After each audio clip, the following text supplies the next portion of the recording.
Pessoal, é bom só resgatar, né, fazer uma conexão entre os dias anteriores e o dia de hoje. Né? Ao longo do programa aqui do Connect, a gente já observou diversas tendências aí associadas à questão do desenvolvimento industrial do nosso setor.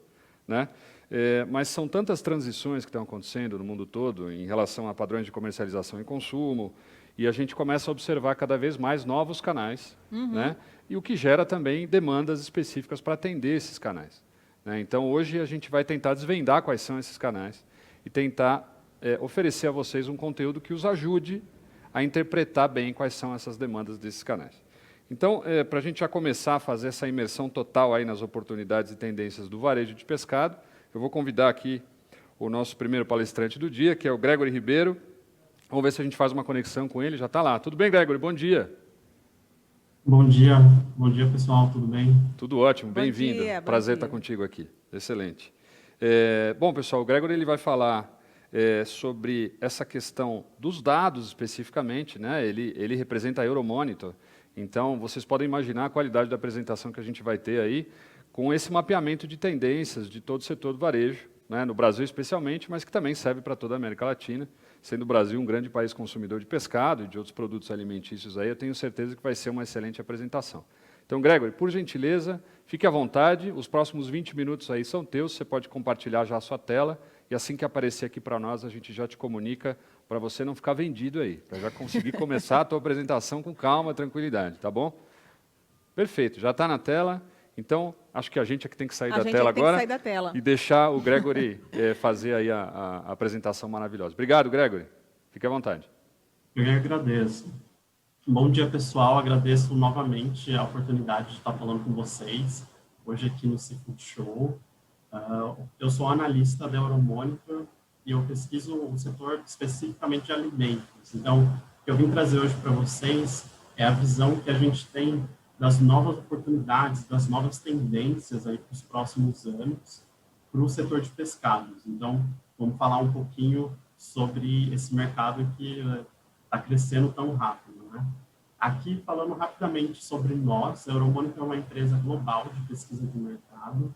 Então, dentre os nossos estudos, nós temos os tamanhos de mercado, market shares, e também as tendências, tanto globais quanto locais. E a parte que eu vou trazer hoje para vocês é um resultado desse estudo de comparação do que está acontecendo no mundo e como a gente pode trazer isso também para o caso do consumidor brasileiro. Então, a nossa conversa vai ser dividida, né, nessas três partes. Então, vamos começar falando um pouco desse mercado no Brasil e no mundo. Então, fazendo essa comparação, onde estamos no mercado global de pescados e qual o nosso potencial, né, para os próximos anos. Depois, vamos conversar um pouco sobre mais detalhes, né, da percepção do consumidor brasileiro, quais são as especificidades do consumidor brasileiro. Recording stopped. E aí vamos fechar Recording in progress. Alguns cases interessantes, né, desse setor e também os desafios para os próximos anos para a gente né, trazer o potencial que nós acreditamos que esse produto vai ter no país. Então, iniciando, a gente sabe que os pescados são um produto consumido globalmente e também tem uma presença muito forte na culinária, na gastronomia brasileira. Então, a gente vê, né, o peixe é algo muito diversificado, né? Não vem uma coisa só na nossa cabeça. Pode vir de diferentes produtos, diferentes espécies, formatos, receitas. Então, existe essa questão do peixe ser um produto, quando a gente fala, extremamente versátil. E aqui eu trouxe um panorama global do crescimento desse mercado de pescados congelados e frescos. Então, a gente vê que, né, olhando para as cores mais escuras, que são os países que vão ter um crescimento mais acelerado nos próximos anos, em termos de volume, a gente vê que o Brasil tem uma colocação interessante, né? Ele está entre os países com um crescimento esperado mais positivo. Então, a gente vê que a América Latina tem uma colocação boa, os países da Ásia também, a Índia, a China, tem uma colocação boa. Isso está muito ligado justamente a uma questão da recuperação econômica nesses países e também do avanço das tecnologias da indústria de pescados nesses países. Aqui eu trago a parte dos pescados processados, então quando a gente fala de atum, sardinha em lata, peixes empanados, né, peixes processados, aqui também o Brasil tem um ranking, né, esperado para o crescimento nos próximos anos também interessante. Então, né, fazendo uma comparação, por exemplo, com o mercado norte-americano, é um mercado que tem já um caráter mais estagnado, enquanto o Brasil ainda tem um crescimento, né, nos próximos anos aí esperado de ser mais positivo. Falando, né, mais especificamente desse consumo no Brasil, aqui eu trago dados do consumo per capita para vocês. Então, esse consumo per capita total, então seria uma soma do que é consumido em casa, no food service, e incluindo processados, congelados e frescos. Então, aqui, né, falando de peixe em geral. Aqui a gente vê que, a partir de 2017, a gente tem uma aceleração desse consumo, até 2019. Em 2020, a gente tem uma queda, uma retração, está muito ligada também à questão do fechamento, né, por meses de restaurantes, do food service em geral, que é um canal importante para esse mercado. Mas a nossa projeção, olhando a partir de 2021, é que esse mercado recupere esse ritmo que ele vinha tendo pré-pandemia. Então, a gente vai ver com mais detalhe por que a gente enxerga dessa forma, essa projeção, mas é um crescimento esperado anual nos próximos anos de mais ou menos 3%. Então, é um crescimento relativamente acelerado e o mercado brasileiro atualmente está em 8º lugar como o maior mercado de pescados global. Então, ele está ali junto com mercados asiáticos.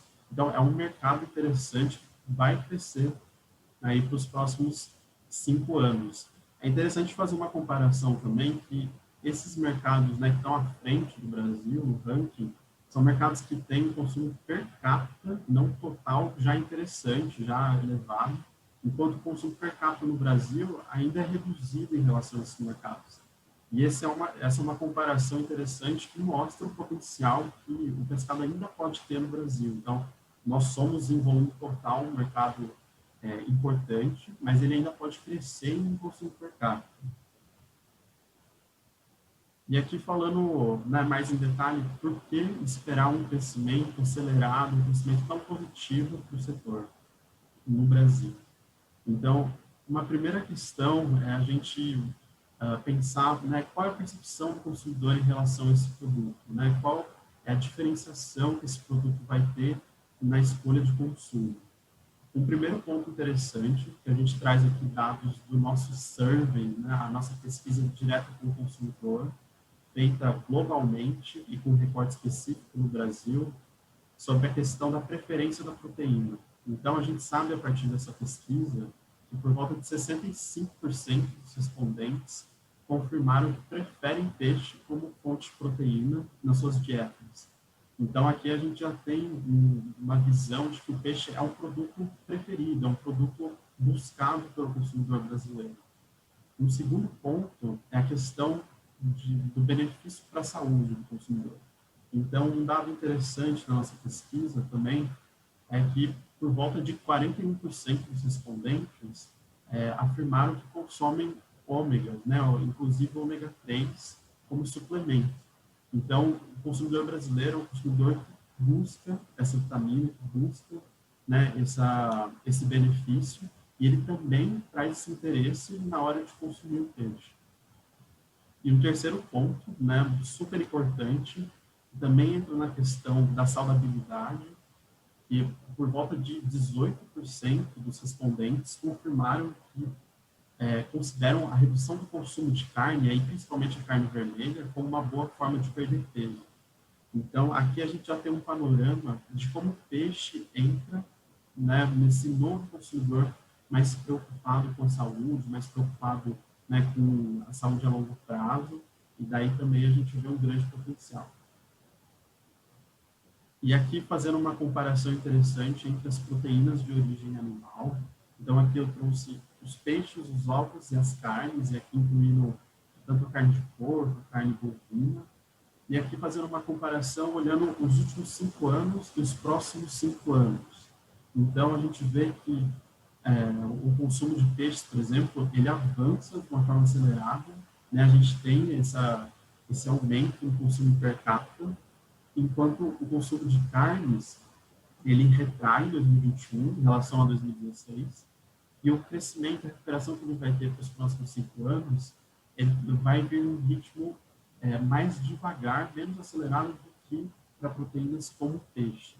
Então, aqui é interessante essa visão de como o peixe vai realocar as proteínas no prato do brasileiro aí nos próximos anos. Já vem realocando, né, nesses anos recentes. Então, a gente já entendeu, né, o lugar, o potencial que esse produto pode ter, olhando os dados e como, né, ele compete com outras alternativas de proteína. E agora a gente vai olhar como isso tem sido, né, trabalhado, como isso tem sido desenvolvido com alguns cases interessantes. Um ponto essencial para a gente entender é em questão de faixa etária, em questão de gerações, quais são as gerações que têm um hábito maior de cozinhar, de consumir peixe em casa. Então, a gente sabe que as faixas etárias mais velhas são grupos que já estão mais habituados com peixe. E aqui a gente pode olhar, né, com esses dados que também vêm da nossa pesquisa com o consumidor, específico no Brasil, existe esse potencial para o consumidor mais jovem, né? Ele ainda não conhece toda a versatilidade, toda a possibilidade de receitas que podem ser associadas a um produto como peixe. E aqui, né, começando a falar um pouco das categorias, não poderia deixar de falar da tilápia, que é um produto que teve um crescimento muito acelerado em 2020. Então, aqui eu trago alguns dados da PeixeBR, Associação Brasileira de Piscicultura, sobre a produção de peixe cultivo no Brasil. Então, a gente vê que, mesmo durante um ano de pandemia, a gente teve um aumento dessa produção. Isso está muito ligado também ao formato que esse tipo de peixe tem no varejo, que é um dos canais mais beneficiados, né? Então, a gente vê a tilápia como um produto muito promissor nesse mercado e produtos similares como a tilápia também conduziram, né, esse novo tipo de consumo de peixe que pode vir congelado, né, e tem um consumo mais prático nos supermercados. Então, é um produto que a gente espera também que ele empurre, que ele seja um dos grandes drivers do setor nos próximos anos no Brasil. E aqui trazendo 2 exemplos interessantes de como esse tipo de peixe vem sendo trabalhado, né, vem sendo exposto para o consumidor. A gente tem um caso, né, dessa bolsa de tilápia congelada da Coca-Cola. Então, esse congelamento individual, então filé por filé, parece algo simples, mas a gente tem visto, né, nas nossas pesquisas, que tem uma contribuição para a conveniência desse produto. Então, o consumidor ele pode tirar, né, quantas unidades ele precisa na hora, ele não precisa pensar em descongelar o produto com muita antecedência. Pode ser um produto, né, consumido por uma pessoa que mora sozinha, por exemplo, que é o caso desses consumidores mais jovens. Então, a gente tem um produto que já facilita esse consumo, né, já muda um pouco uma percepção de um produto inacessível. E aqui a gente fala de tilápia, mas esse formato ele pode ser reproduzido para outros tipos de peixe, como já é atualmente. Um segundo exemplo interessante é como a Gensis traz esses cortes de tilápia, né, de formas diferentes, posicionados de formas diferentes no mercado. Então, existe um posicionamento, né, premium, existe uma comunicação para o consumidor, que existem produtos diferentes dentro, né, da mesma espécie de peixe, dentro de um formato similar. Então, a questão, né, de fornecer essas opções mais premium para o consumidor é muito interessante, porque ele também enxerga essa versatilidade, essa escolha mais diversa na hora, né, de inserir essa proteína na sua dieta do dia a dia. E aqui, voltando na questão de como acessar esse consumidor mais jovem. Qual é a necessidade desse consumidor mais jovem? Aí, pensando no cenário, né, pós-pandemia, então a gente tem um dado interessante da nossa pesquisa, que é a questão de ter pouca disponibilidade, ter pouco tempo de cozinhar, é algo mais frequente entre as gerações mais jovens. Então, é justamente esse perfil que ainda está para conhecer realmente o potencial do produto como peixe nas suas dietas. Então, aqui a gente traz um exemplo de produto interessante, que é o filé de atum da Lobos da Costa. Então, é um produto que ele é similar, né, a um produto que poderia ser preparado do zero. Então, ele mantém, né, as fibras do atum, um formato parecido com o produto, como se o próprio consumidor tivesse preparado, mas é um produto que, né, é ready to go, já, o consumidor só precisa abrir e já está pronto para consumo.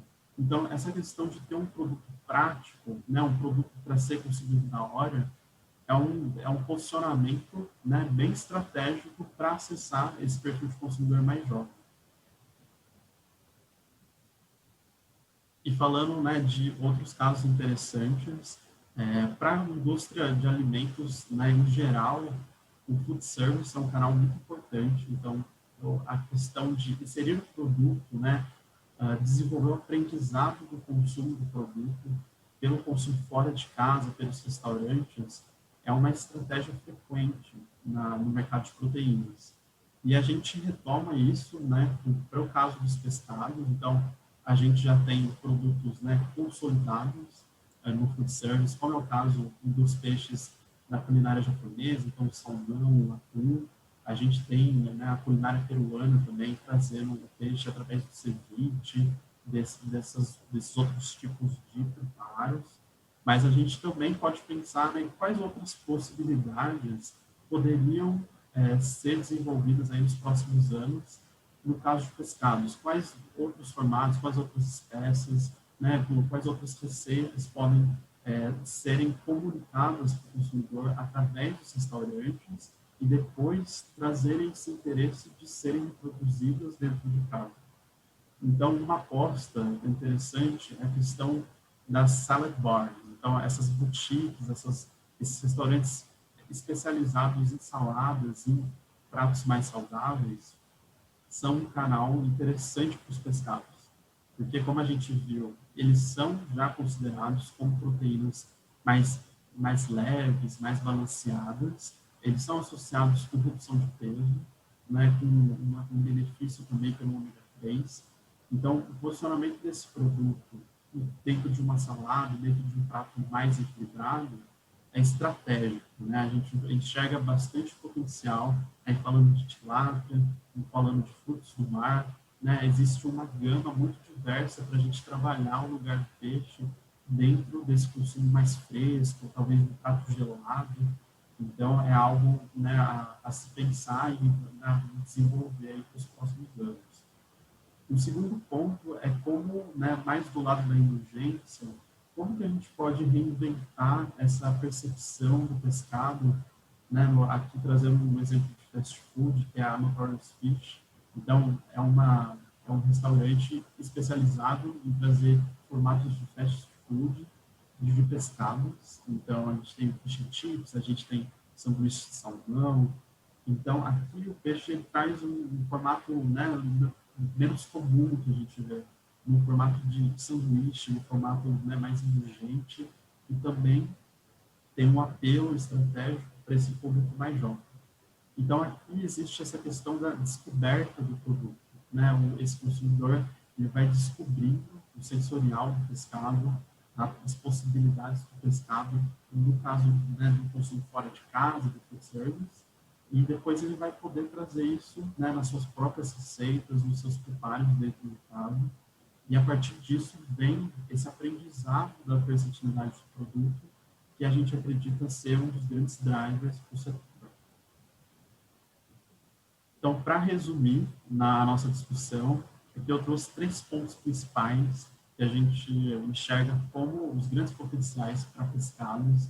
Então, o primeiro ponto é comunicar o produto, né? Comunicar a versatilidade do produto. Enfim, reinventar essa imagem que o peixe ele só pode ser frito, né? Existe toda essa gama também com a digitalização do consumidor. A gente tem acesso a essas novas receitas, a esse efeito, né, do interesse de cozinhar em casa. abriram essa visão em relação aos pescados. Como a gente já tem para as outras proteínas, os pescados também podem ter, né, no caso do consumidor brasileiro. O segundo ponto é o posicionamento do pescado como a primeira opção. Então, é uma opção saudável. E agora, no cenário que a gente tem do aumento do preço das carnes, também uma opção econômica, né? A gente iguala o preço do pescado, que antes era um produto visto como mais caro, um produto mais fino, já entra como um produto mais comum na cesta, né, da dieta durante a semana. Então, esse posicionamento de um produto mais acessível também é bem interessante. E, por último, como a gente falou, dos formatos e canais, então, focar no desenvolvimento de uma forma mais conveniente. Então, como que eu posso facilitar o consumo de pescado dentro de casa para o meu consumidor? Como que eu posso fazer essa ligação com um produto que ele consumiu no restaurante? Trazer essa questão de uma forma mais simplificada e acessando justamente esses grupos mais jovens de consumidores. Então, vai estar aí, né, esse grupo aqui vai tomar as decisões de compra nos próximos anos, são os grupos que vão impulsionar o consumo dentro de casa. Então, esses 3 pontos visam, né, justamente a gente trabalhar o potencial enorme, e com certeza vocês conhecem muito melhor do que eu, os pescados são. Seria isso, pessoal. Agradeço a atenção de vocês e fico à disposição aí para quaisquer dúvidas. Excelente, Gregory. Muito obrigado. A gente tem 5 segundos para terminar a sua apresentação. Maravilha. Tá super dentro do prazo. Obrigado. Única questão, vale a pena comentar, muita gente comentou aqui a respeito do teu áudio. Então, agora para o debate, a gente vai ter um debate aí de aproximadamente entre 5 e 10 minutos. Se você puder tentar aumentar um pouquinho o teu microfone aí, ou reajustar de uma forma que saia um pouco mais alto, te agradeço, tá bom? Obrigado. Valesca, a gente tem vários comentários aí muito interessantes que até puxam para temas que serão debatidos depois. Exato. Então, vamos tentar focar aqui mais nessa questão que está mais associada aqui a talvez o que o Gregory possa nos responder. Isso. Né? Eu tenho também perguntas aqui, mas eu vou deixar você seguir com o chat primeiro, tá bom? Tá bom. Bom, um dos temas aí que foi bastante debatido é a questão do peixe congelado. Né? A gente sabe muito bem como é essa questão do peixe congelado aqui no Brasil, mas também, veja só, o próprio México, né, nós temos a participação da Paola, que é a nossa palestrante do próximo painel. Isso. Ela é da rede HEB, né, HEB, do México, e ela também comenta a respeito do glazing, né, o glaceado ou glaciamento, né, que é essa água incorporada, né, para o congelamento, que do ponto de vista industrial, ela é muito útil, né, para conservar o pescado, mas que enfim, ela, se for bem usada, né? Se for mal usada, ela pode prejudicar. Então, para o Gregory, eu queria só entender se vocês têm algum tipo de monitoramento, alguns dados que possam mostrar qual é a preferência do consumidor brasileiro a respeito do pescado. Ele ainda prefere pescado fresco ou resfriado, ou existe um espaço para crescer mais no congelado? Você deu uma pincelada, mas eu queria só que você talvez avançasse um pouco mais nesse assunto. Por favor, Gregory. Ok, vocês conseguem me ouvir melhor agora? Uau, super. Ótimo, muito bom. Certo. Então, comentando um pouco dessa questão dos canais, né, para pescados, a gente tem durante, claro, em 2020, ainda em 2021, uma retração das vendas no canal fresco, né, por uma questão da dificuldade de circulação nesses pontos de venda. Então, a questão também de comprar um produto para consumir no dia, para ser preparado no dia, foi algo menos frequente durante a pandemia, continua sendo. Então, existe um aprendizado do consumidor de como funciona o preparo de um congelado. Então, como que eu posso temperar ele, qual é o tempo que eu preciso para descongelar ele previamente, quais são, né, as espécies de peixe que eu prefiro. Então, eu gosto de tilápia, eu gosto de merluza, ou eu vou ficar mais nos frutos do mar. Então, existe uma questão também do consumidor estar explorando essas possibilidades. O consumo de frescos ainda continua relevante, né, nos próximos anos. Então, a gente tem o consumo das feiras, né, as feiras de peixe, que é um canal forte no Brasil. Então, todo esse consumo ainda vai continuar com um share relevante, Mas a questão do congelado é a questão da conveniência. Então, esse consumidor que está acostumado durante a pandemia a ter um produto, né, rápido de fazer, que eu posso preparar durante a semana, ele vai ter ainda menos tempo, né? Quando ele retomar as rotinas fora de casa, ele vai procurar produtos ainda mais rápidos, ainda mais fáceis de serem preparados. Então, o fresco ele vai continuar tendo aquele lugar especial, né, do ingrediente de final de semana, o ingrediente que eu vou, né, preparar uma moqueca, preparar um prato mais sofisticado, mas o congelado ele vem justamente nessa ocasião mais prática, né, mais corriqueira. Então a gente vê os dois canais ainda com espaço, mas o congelado com um crescimento aí mais acelerado. Perfeito. Ótimo, Gregory. Valesca, então, acho que a gente pode seguir para a próxima. Eu tenho uma pergunta aqui do Eric, da Embrapa. Obrigada, Eric. Você mostrou, Gregory, nos teus slides, durante a tua apresentação, a questão do consumo, né? Quer dizer, nas faixas etárias aí acima de 40, 30 e poucos, você vai tendo um aumento de consumo dos pescados. E aí o Eric pergunta, o menor consumo de pescados pelos jovens não estaria também associado ao menor poder aquisitivo? Tem uma correlação aí? Sim, eu concordo, né? O peixe ainda é visto como um produto com um preço mais elevado, então ainda, né, nesse cenário de uma inflação geral de produtos, né, de alimentação, a gente tem esse consumidor mais preocupado em economizar. Então, se ele vê um produto, né, uma alternativa de proteína, que ele compara o preço unitário, que não é tão acessível, esse produto já fica um pouco de escanteio. Mas aí está justamente a oportunidade que essa diferença, né, que a gente tinha entre um pescado, uma tilápia, uma merluza, um pescado congelado e a carne vermelha e a carne de porco, ele está diminuindo, né? Então esses produtos eles começam a ser vistos de uma forma mais acessível, né? Ele não é tão caro, eu consigo começar a explorar ele. E essa questão do consumo, né, de experimentação, então eu comprar uma vez, eu tentar uma receita especial, é algo muito comum, né, nesses consumidores mais jovens. Então eu tentar reproduzir alguma receita estrangeira ou alguma receita local da culinária brasileira, é uma ocasião de consumo interessante para essa descoberta do produto. Então, a gente tem também uma expectativa que, principalmente o peixe de cultivo, ele vai ter um preço, né, estável ou até decrescente aí para os próximos anos. Vai ser um produto, né, com o aumento da produção, a gente tem um custo menor. Então, a expectativa é que continue sendo um produto cada vez mais acessível. Perfeito, obrigada, Gregory. Bom, a gente tem falado muito, né? Todos, né, vivemos aqui, estamos vivendo a inflação dos alimentos, né? O bolso curto dos brasileiros e a retomada do food service tem preocupado, né, os varejistas de pescado. Diante disso, qual é a perspectiva de vocês para as próximas datas sazonais, né? Nós temos aqui no pescado as datas que mais se consomem peixes e crustáceos e moluscos são no Natal e na Semana Santa. Então, quer dizer, você tem alguma perspectiva, alguns dados para o Natal de 2021 e a Semana Santa de 2022?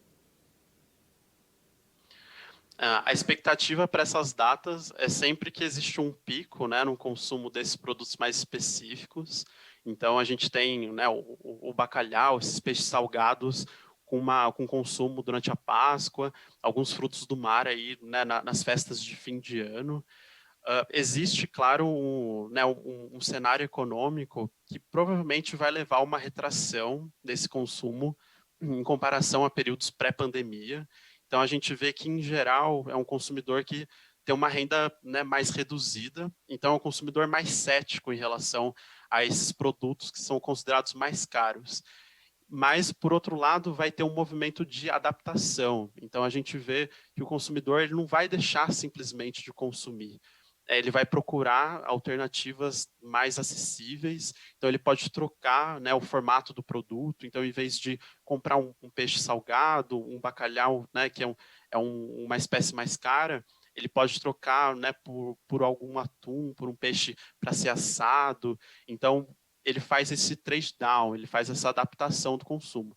Então, né, claro que existe vai existir essa oportunidade também de posicionar o produto como essencial, né? Trazer o produto como insubstituível, digamos assim, relacionar ele à ocasião especial e daí realmente valorizar, né, essa ocasião.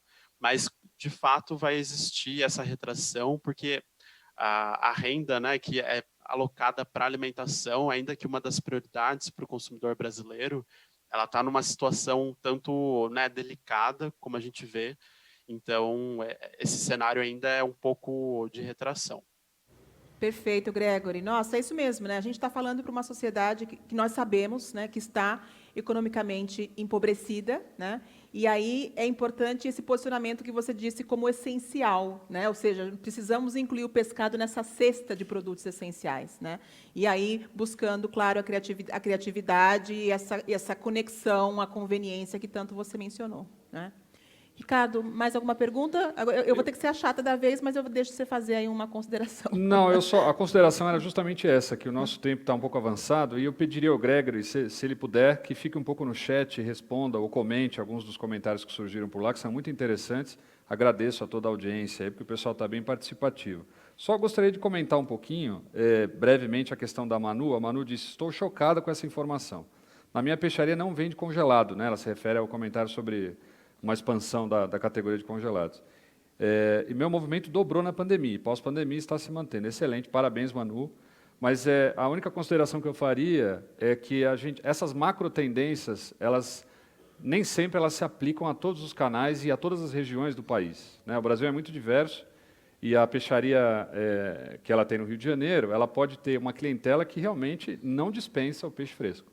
E eu acho que isso é muito comum ainda no país todo. Mas, se a gente for considerar de maneira geral, né, e a Euromonitor trabalha com dados, macro dados e tudo mais, então, certamente, esses dados representam aí uma parcela do varejo considerável e que realmente mostram que o congelado está crescendo. Mas, Gregory, então, acabei me estendendo mais do que eu deveria. Obrigado, um abraço para você. Fique com a gente aqui, por favor, se você puder, tá bom? Obrigada, Gregory. Eu que agradeço. Obrigado, pessoal. Obrigado. É isso aí, mas começamos já com dados. É bom ter dados e poder contestá-los também, e refletir, e trazer as realidades locais, né? Exatamente. Bom, bora para o nosso próximo painel. Nossos convidados aí já estão a postos. A gente vai falar agora sobre varejo de pescado na América Latina. Oba, tema muito esperado aqui, Muito. né? A venda de pescado pelos canais do varejo como autosserviço, né, impõe uma série de desafios agravados pelos múltiplos efeitos da pandemia. Para oferecer uma compreensão ampla sobre todos estes fenômenos, nós gostaríamos de abrir oficialmente, né, esse painel do varejo de pescado na América Latina. Nos conectando aqui, eu vou apresentar os nossos convidados. Os nossos convidados são a Meg Felipe, diretora comercial das peixarias do Grupo Carrefour no Brasil, a Paola Alejandra Gomes Vela, gerente de desenvolvimento de negócios da rede HEB no México, e Marco Quintarelli, que é o consultor em varejo e nutrição. Vamos ver se a gente traz os nossos convidados para a tela. Bom dia. Bom dia, pessoal. Tudo bem? Buenos dias, Paola. Bom dia, Meg. Bom dia, Marco. Espero que vocês nos ouçam bem aí. Vamos ver se vocês também conseguem se comunicar com o público aí. Abra o microfone para dar um alô, por gentileza. Bom dia. A Meg deu um bom dia tão baixinho, que a gente quase não ouviu. Meg, dá um bom dia aí, mais alto, Meg. Bom dia, meu som tá alto. Ah, tá ótimo, agora ouvimos. Agora melhorou. Marco, se você puder dar um alô para a gente, por gentileza. Não sei se ele nos ouve, acho que não nos ouve, hein? Paola? Hola, buen día. Olá. Buenos días, Paola, bienvenida. Gracias, gracias. Não, graças a ti. Então, vamos seguir? Vamos seguir. A gente já abre o nosso primeiro painel e a gente tenta só se comunicar com o Marco aí para ver se ele está nos ouvindo. Vamos deixar a Meg, então, na tela. Querida. Meg, muito obrigada, viu, por estar aqui conosco. E, bom, eu te conheço já, agora desde o ano passado, né, pouco tempo, né, mas eu sei que você é realmente uma referência, né, dentro do setor de pescados, e aí nosso cumprimento a você, né, a mulher brasileira ativa, né, nos negócios, a gente gosta muito. Bom, Ricardo, você quer seguir com a Meg para poder falar falar uma honra, né? Uma honra para mim. Eu vou tentar não carregar muito na tinta aqui, porque eu sou fã da Meg.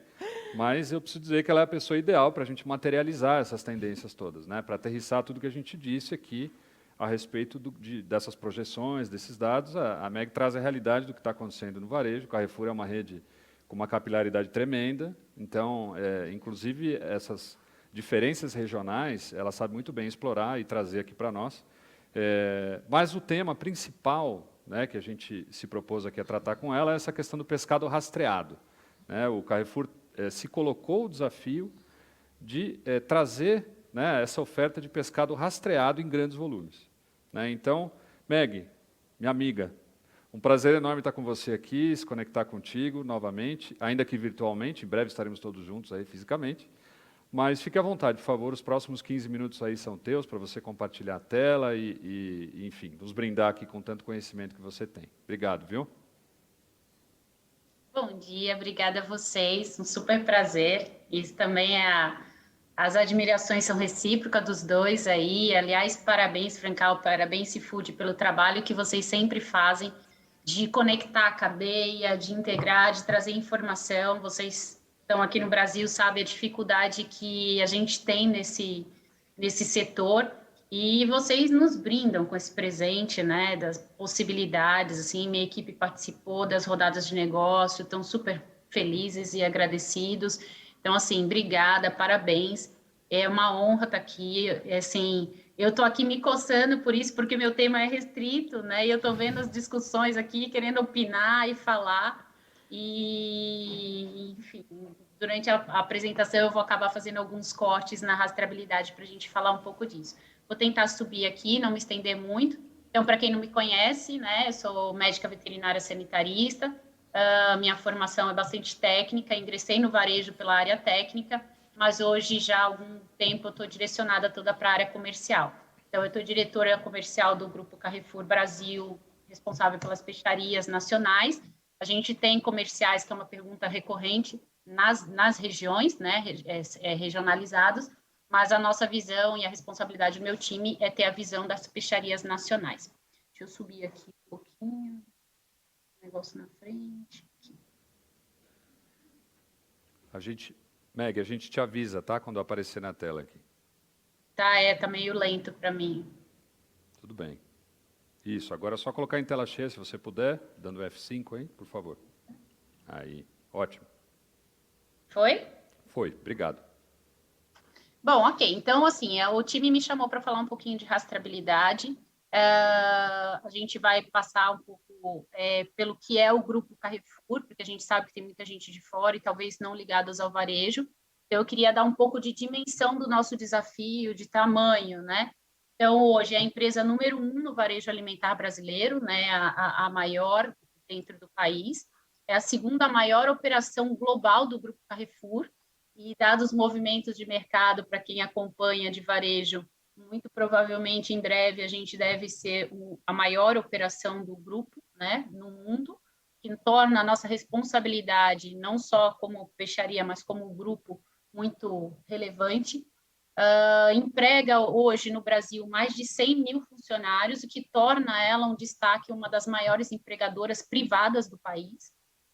Tem presença nacional, com 753 pontos de venda, em mais de 150 cidades do Brasil, e abrange os 26 estados e o Distrito Federal. Então, a gente está presente aí no país todo, com uma visão um pouco que eu estava aqui me coçando para falar isso, a gente consegue ter essa visão regionalizada, os movimentos que acontecem dentro da cadeia do pescado, fresco e congelado, isso é uma visão, enfim, é um presente, né, para quem gosta desse mercado, é um presente. No varejo alimentar, nós temos 284 pontos de venda, esses dados são de maio, a gente está constantemente, né, inaugurando, abrindo, adquirindo outros formatos e outros parceiros. Os principais formatos que o nosso grupo hoje trabalha é o hipermercado, com 100 lojas, na bandeira Carrefour.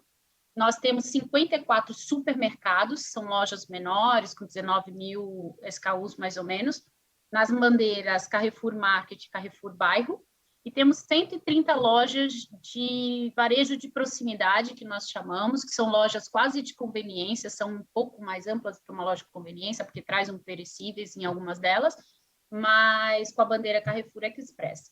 para vocês entenderem, nesses formatos, no hiper e no supermercado, eu trabalho a peixaria fresca e a peixaria congelada, trabalhamos os dois modelos, e no Market, Carrefour Market, que é um supermercado menor, e no Carrefour Express, que é uma loja de proximidade, nós trabalhamos somente a peixaria congelada, sendo que no Express só unidades básicas de necessidade. Então, eu oferecer um filé de água doce, um de água salgada, um camarão. Então, assim, a gente um peixe salgado. Então, a gente ali tem um espaço bem restrito, tem que fazer escolhas bem pontuais.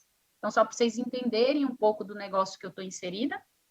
Né? E no segmento do atacarejo, que é um irmão, que na verdade pertence ao grupo Carrefour, mas o atacarejo é um negócio separado, né, com uma visão de abastecimento um pouco diferente, sem serviço, né? A ideia ali é ser uma oferta de varejo enxuta que reduz preço. Então, nós temos 236 unidades de autosserviço, né, que o cliente frequenta, e 31 unidades de atacado de entrega. Nesse formato também nós só temos peixaria congelada, né, muito focado para o food service, para o produtor, mas também atende o cliente regional.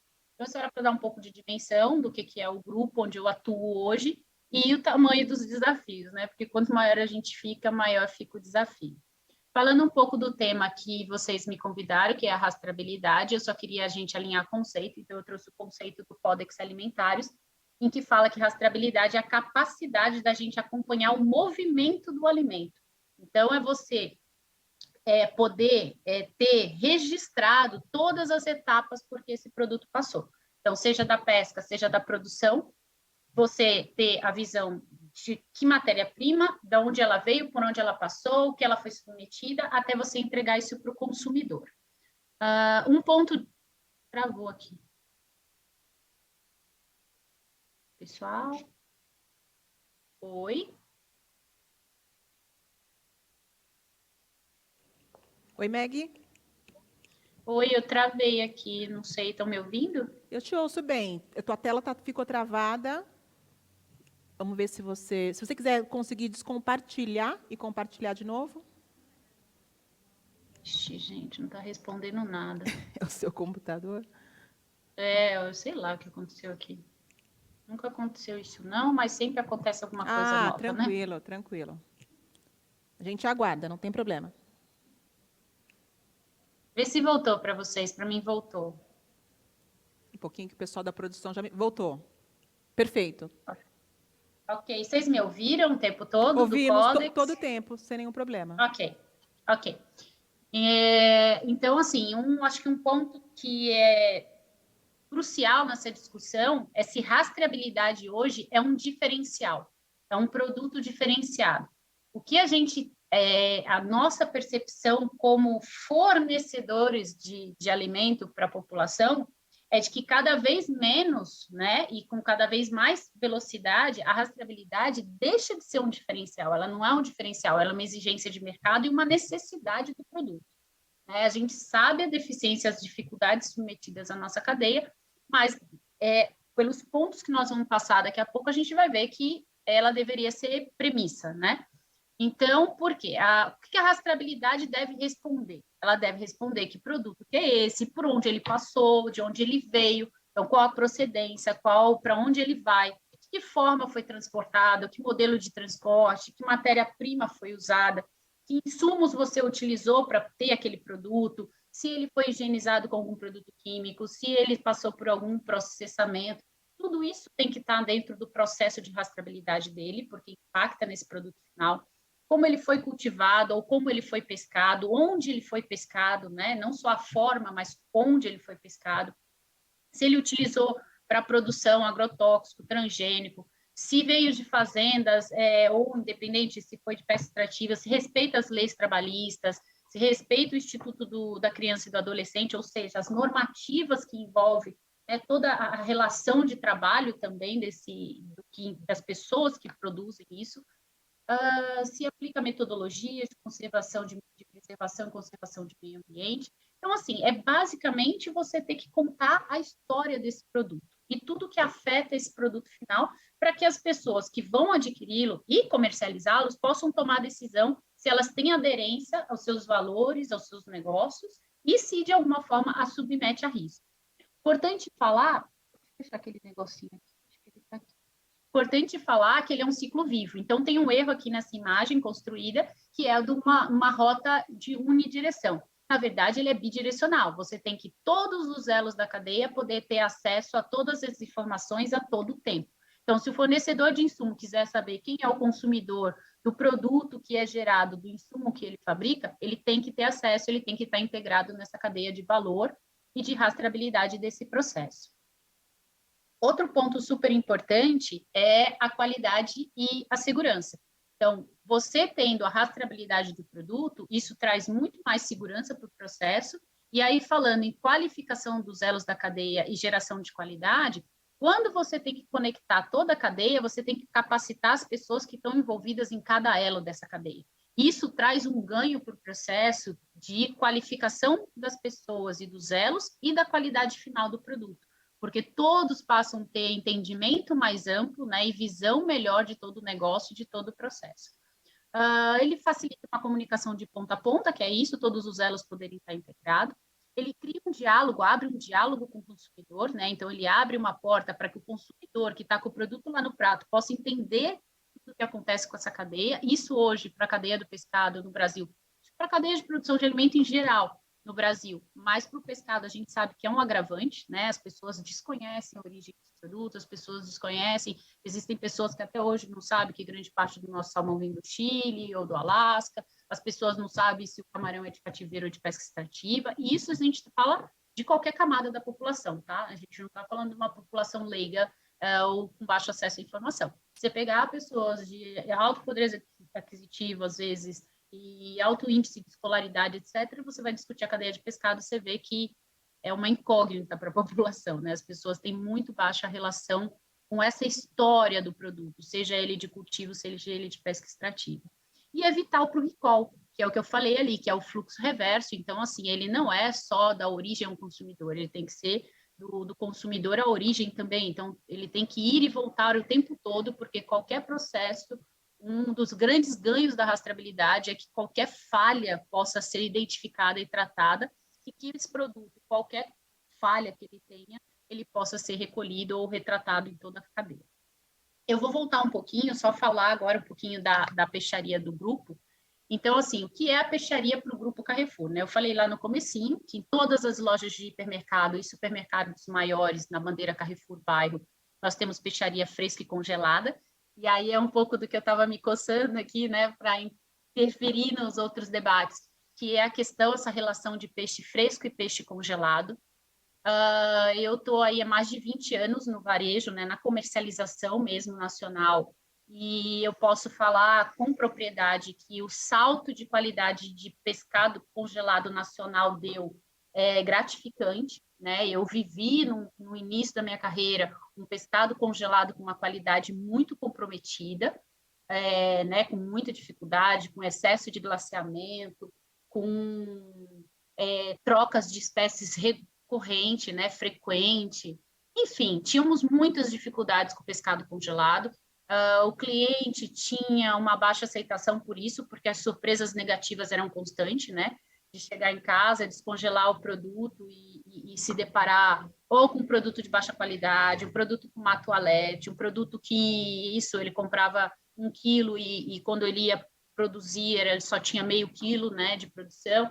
Então, assim, a gente passou por um vale, né, e isso, obviamente, gera uma memória negativa na população, mas eu percebo nitidamente no processo de compra, né, nessa relação ali no PDV com o cliente, um salto. Hoje você não vê mais os clientes, por exemplo, um exemplo muito simples, revirando os pacotes e analisando, tentando ver através, enfim.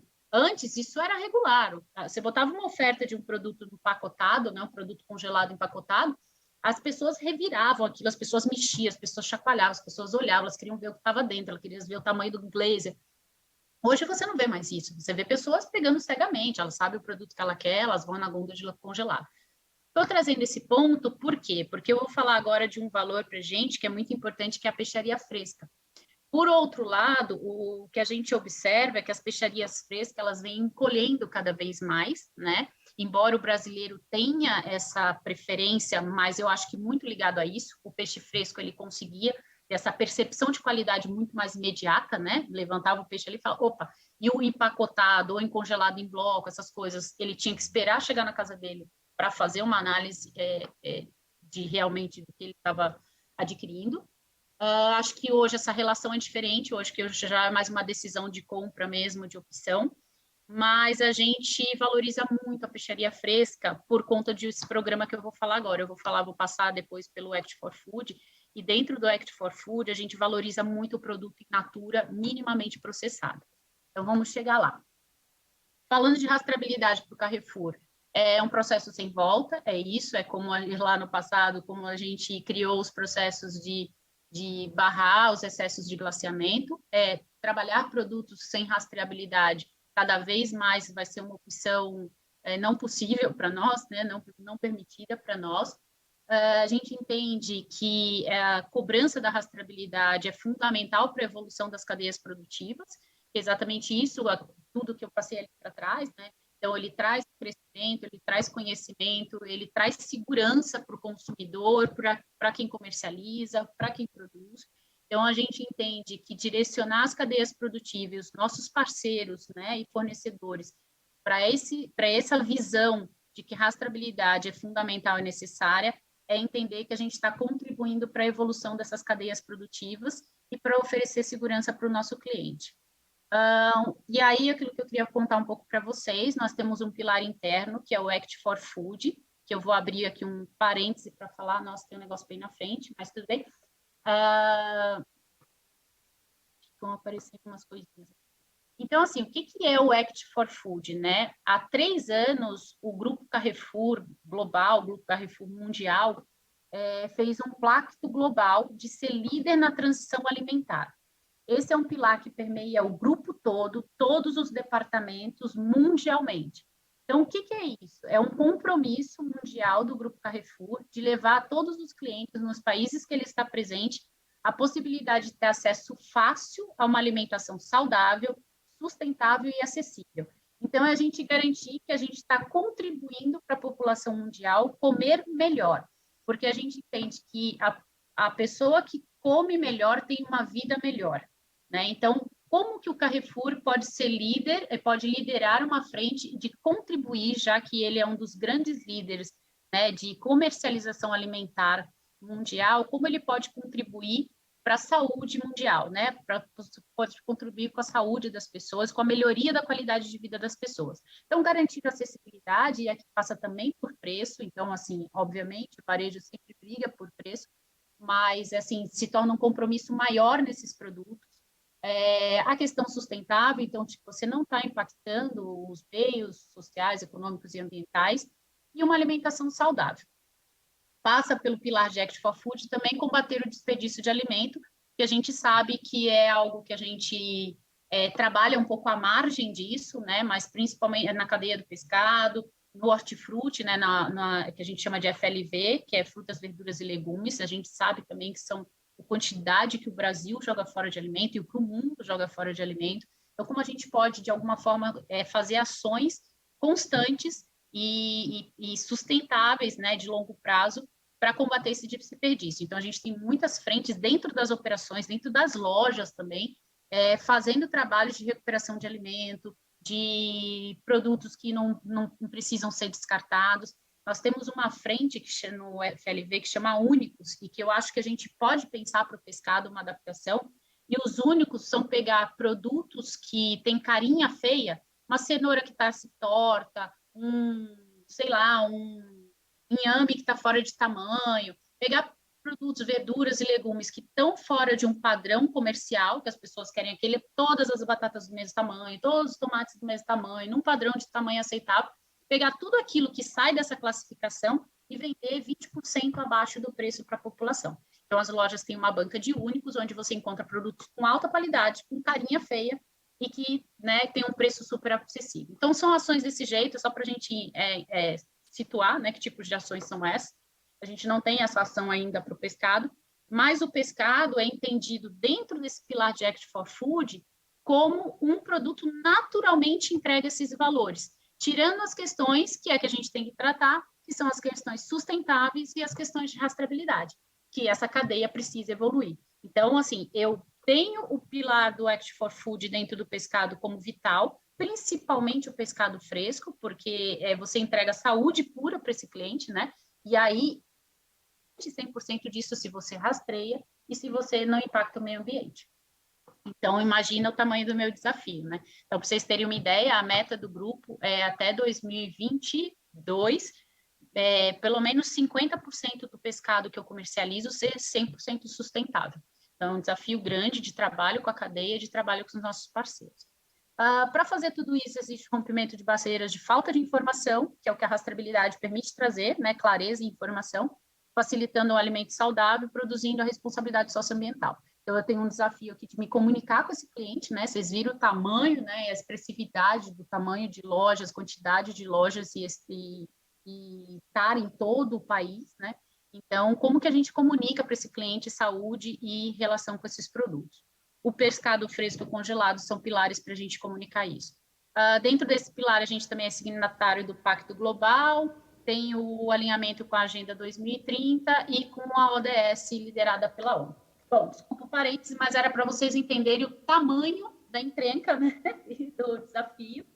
E é isso, trazer a rastreabilidade para dentro do pescado, dado esses compromissos globais e mundiais e público que o grupo tem. Então, a rastreabilidade passa a ser um tema fundamental para o meu negócio, né? Então, por isso que eu falei, né, assim, a médio e longo prazo, a gente não vai muito ter saída, né, para comercializar produtos que não estejam enquadrados nesse cenário.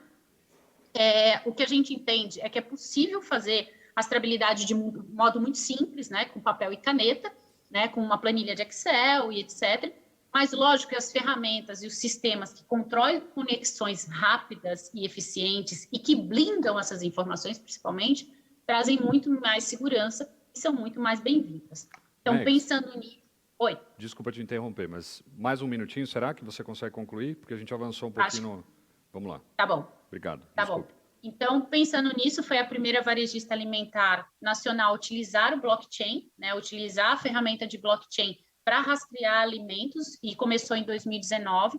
Hoje já temos a cadeia de suíno e de cítricos, incluindo laranjas e tangerinas, dentro do nosso selo de sabor e qualidade. E o nosso... Aí, você pediu para acabar, acabei. Desafios para o pescado.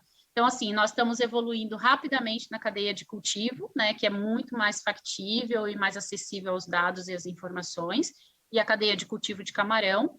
Nosso grande desafio é a pesca extrativa, mas, assim, a gente tem seguido, trabalha com consultoria, ontem a Cíntia esteve aqui também, que também trabalha junto com a gente.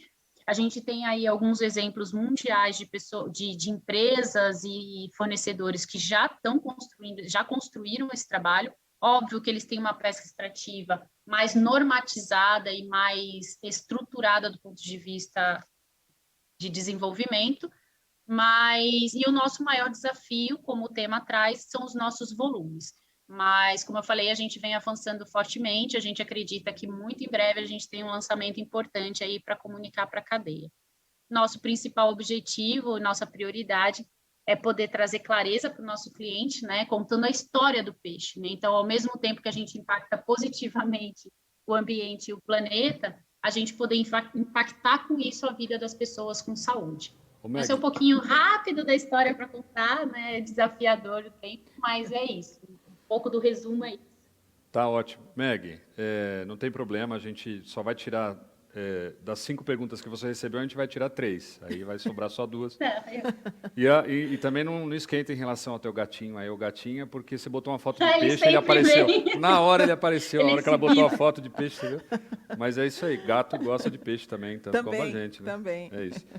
Vamos avançar, então? Vamos Obrigado, avançar. Meg. A gente já volta, então, contigo no debate. Obrigada, gente. Eu vou seguir agora em espanhol com a nossa convidada. Bueno, hoy la experiencia mexicana, ¿no es, Ricardo? De vender pescados y mariscos en el canal minorista. Entonces, el consumo e interés por la proteína acuática en el México, así como en Brasil, crece año tras año. Para comprender más sobre este proceso, es con mucho gusto que vamos a conectarnos con directamente con México, con Paola Alejandra. Ya presentamos a ella aquí. Hola Paola, bienvenida. Hola, buen día. Buen día. Bueno, Paola es gerente de desarrollo de negocios de la gigante H&B, que tiene más de 420 tiendas en los Estados Unidos de América y en los Estados Unidos mexicanos. Bueno, Paola, una vez más, es un placer, mucho gusto. Y bueno, los próximos 15 minutos son tuyos para hablar un poco sobre el México, los principales desafíos de compra y venta de pescados. Okay. Si quieres compartir su pantalla, cuando veo, te comento. ¿Ya se compartió? Ahora sí, perfecto. Bueno, buen día. Como platicaban, a ver, permítanme tantito para mover.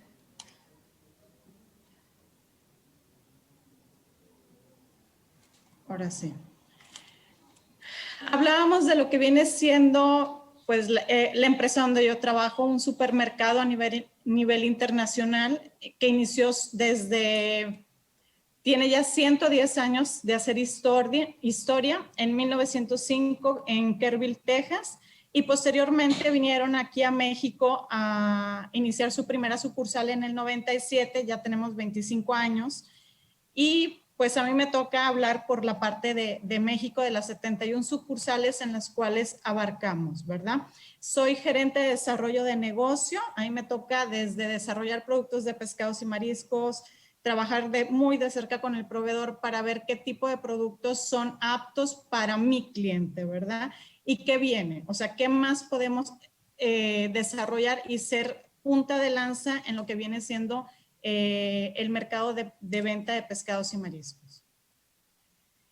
¿Cuáles han sido para mí los retos en la compra en estos últimos, que serán 2 años que nos han tocado la pandemia y todo se ha movido en cuestión de consumo a favor, ¿verdad?, de pescados y mariscos? Como decíamos, ¿qué factores fueron determinantes para la venta y compra de pescados y mariscos? La pandemia, indiscutiblemente. Eso llevó a que el cliente retornara por una alimentación más saludable. Aquí en México tuvimos una reforma de etiquetado a raíz de la pandemia, de darle a conocer, de informarle al cliente lo que está consumiendo. Y por último, un consumo racional y consciente por parte de los clientes. Estos fueron los factores que determinaron tanto cómo voy a comprar y cómo íbamos a vender en nuestras tiendas, ¿verdad? ¿Qué retos tuvimos en cuestión de la pandemia? Para empezar, el cliente no quería que los productos fueran manipulados por los empleados.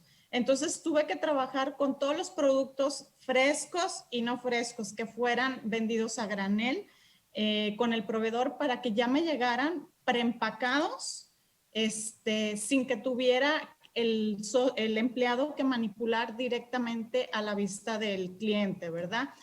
Otro reto que tuvimos que hacer en cuestión de compra de productos es generar productos de valor agregado, ya sea frescos o congelados, que fueran prácticos para el ama de casa, que ya rápido tuviera que utilizarlos. ¿Por qué? Porque ya tenía menos tiempo de estar cocinando por el tener a toda la familia en la casa, estar cocinando, la escuela y todo eso. Entonces tuvimos que volvernos a poner en los zapatos del ama de casa.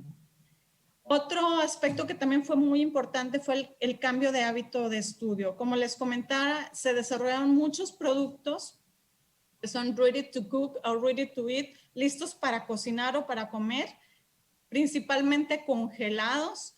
¿Por qué? Porque ya teníamos menos tiempo nosotros como ama de casa para sentarnos y dedicarle todo el tiempo a la comida, ¿verdad? La elaboración de los platillos. Además que el cliente empezaba aquí en México a desarrollar nuevas formas de consumir el pescado y marisco. Anteriormente, bueno, acá en H&B normalmente está mucho en el norte del país, en México.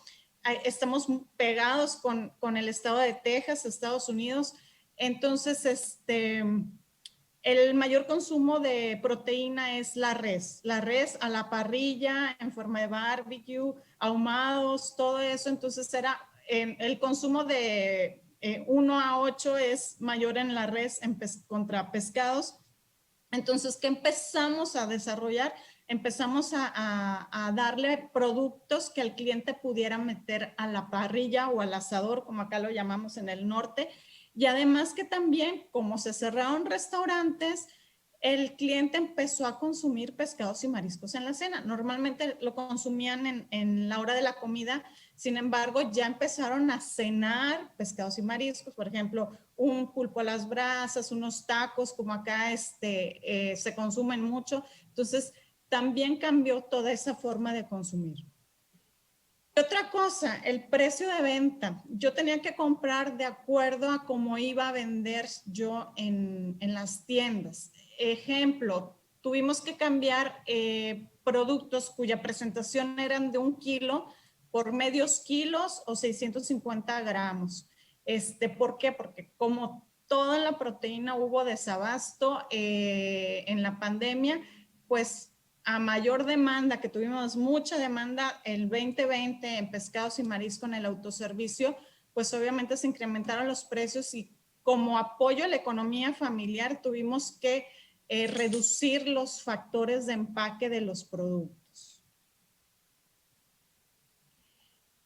Otro reto fue moda por el consumo de productos más sanos. Por lo mismo que el cliente se cuidaba ya más la alimentación, hubo un boom por el consumo de pescados y mariscos en el 2020. Seguimos creciendo en el 2021, no a la misma proporción que el 2020, pero sin embargo pensábamos que íbamos a tener una pérdida de ventas por el alto crecimiento del año pasado y no. Lo bueno fue que seguimos con la tendencia de la moda por consumos premium, como en el caso lo consideran pescados y mariscos. Y una mayor demanda de productos, lo cual incrementó el costo. Ejemplo, el salmón para nosotros incrementó mucho el precio, el salmón chileno acá en México, tan solo por la logística del envío, igual por la escasez que hubo en Chile, la demanda que empezaron a abrir el mercado de Estados Unidos y de Asia, que hubo mucha demanda en esos productos. El camarón, aquí en México, el camarón que normalmente que es muy buena en México, de granja y silvestre, empezó a haber desabasto y por consiguiente un incremento importantísimo en el costo del camarón. El pulpo ni se diga, porque dejaron más bien lo empezaron a importar mucho a lo que viene siendo, exportar mucho a lo que viene siendo España, lo que viene siendo toda Europa, y el guachinango del Golfo, que es un producto bastante cotizado por el mercado estadounidense, también empezamos a tener desabasto aquí en el mercado nacional, lo que nos hizo que se incrementara y hubiera escasez de este producto. Otro aspecto de compra, como les comentaba, aquí en México, el año pasado empezamos con la reforma de etiquetado. Esto nos hizo hacer un rediseño en todos los productos, más que nada los productos que ya venían o empanizados o marinados o listos para cocinar o consumir, en la cual traían productos, excesos de sodio, excesos de calorías, exceso de grasas, lo que hizo que al momento que entra en vigor esta nueva regulación de etiquetado, todos los proveedores, y no nada más de pescados y mariscos, sino todos los proveedores tuvieran que cambiar su empaque y obviamente el empaque que anteriormente teníamos se volvió obsoleto. Esto acarrió una escasez tremenda de productos de bolsas para empacar, de cajas de cartón. ¿Por qué? Porque como fue a nivel todos los productos del autoservicio el cambio de etiquetado, pues no se midió eso, ¿verdad? No se midió el desabasto que pudiera haber en el empaque, lo que incrementó por consiguiente el precio y más bien el costo del producto y en ocasiones tuvimos desabasto de bolsas para poder vender o empacar el producto. ¿Qué otros retos tuvimos como consumo local, racional? Bueno, lo que hicimos más que nada como comprador, aprendimos a desarrollar junto con los proveedores a poner en las etiquetas de los productos warnings positivos. ¿Para qué? Para que el cliente, como vimos que creció mucho los productos de valor agregado congelados, teníamos que darle a conocer al cliente porque él no iba a saber conocer si estaba fresco, si olía bien, si se veía bien. Entonces, empezar en las bolsas a poner warnings positivos.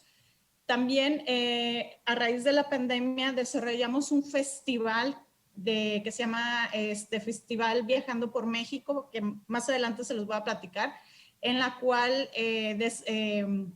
pues ahora sí que empezamos a motivar al cliente a consumir productos regionales y productos nacionales. Ajá.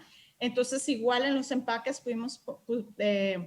pusimos producto nacional o hecho en México, hecho en Chiapas, en el estado donde había sido sacado el producto, ¿verdad?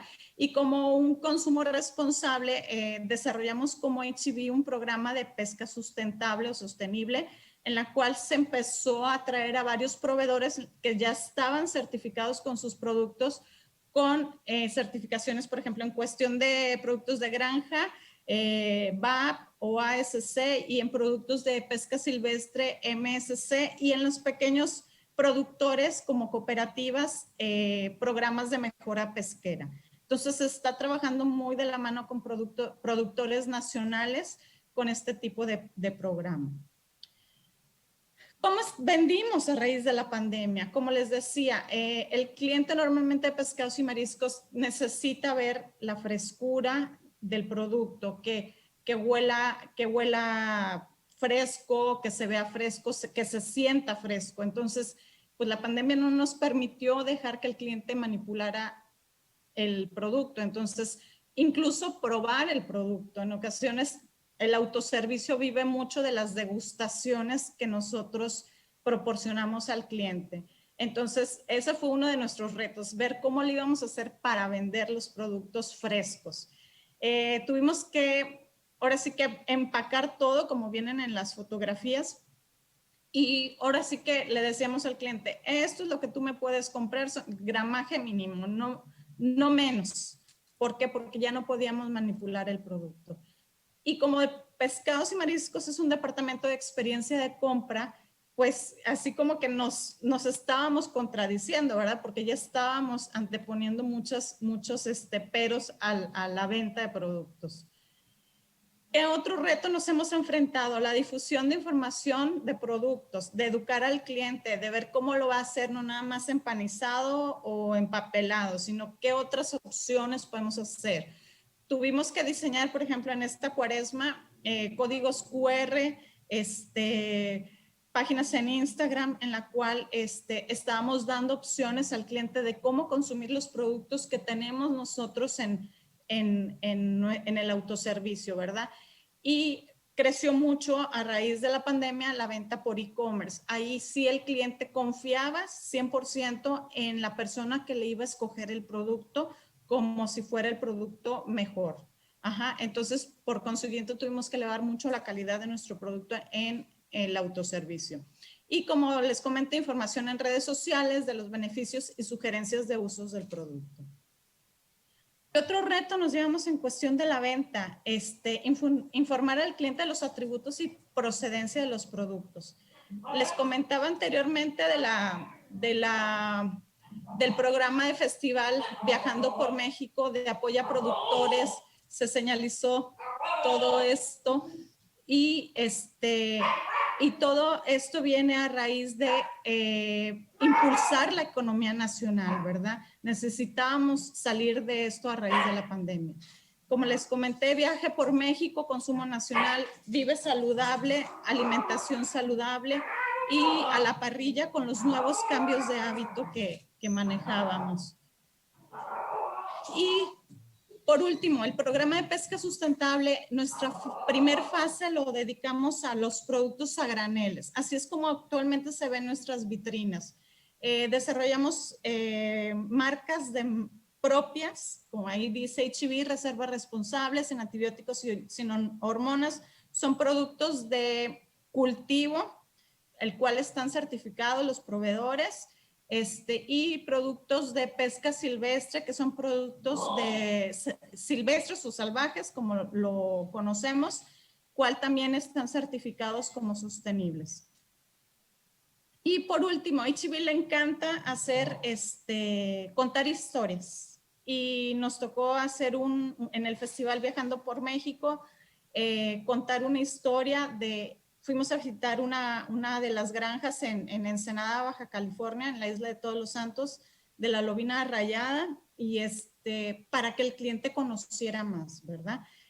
Principalmente por cómo estamos ubicados como autoservicio, no nada más tenemos 2 tiendas que están en el Golfo de México, que conocen más de pescados y marisco, pero el resto está en el centro del país y en el norte del país. Entonces necesitábamos ahora sí que llevar todas las bondades de la pesca, de la acuacultura, a lo que es a la casa del cliente, ¿verdad? ¿Y qué viene? ¿Qué es lo que creemos que viene para todos los departamentos de frescos, incluso el de pescados y mariscos? Pues tiendas virtuales. Ya se ve mucho el entrar, comprar y todo. El uso de tecnologías inmersivas, como viene siendo realidad virtual, videos 360, realidad aumentada, que esto nos va a ayudar mucho con la experiencia de compra del cliente. Y pues, ¿qué seguimos haciendo? Pues innovar productos, siguiendo muy de cerca qué productos nuevos hay en las otras proteínas como res, pollo y cerdo, y tratar ahora sí de igualarlas o superarlas en lo que viene siendo la proteína de pescados y mariscos.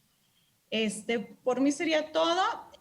Cualquier duda, aquí estamos para servirles. Soy Paula Gómez y les dejo mi correo electrónico. Muchísimas gracias.